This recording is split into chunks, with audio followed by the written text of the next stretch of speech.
Okay, let's finish this cake. Here I am just transferring my roses directly onto the cake.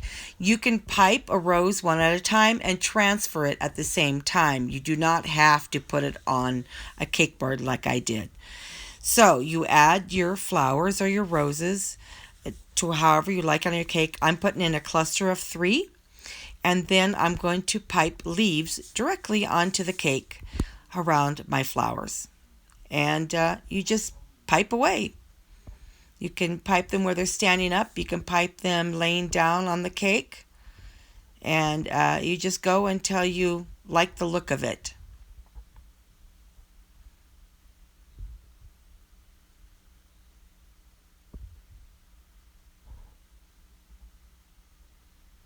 And there you go. This is our finished cake.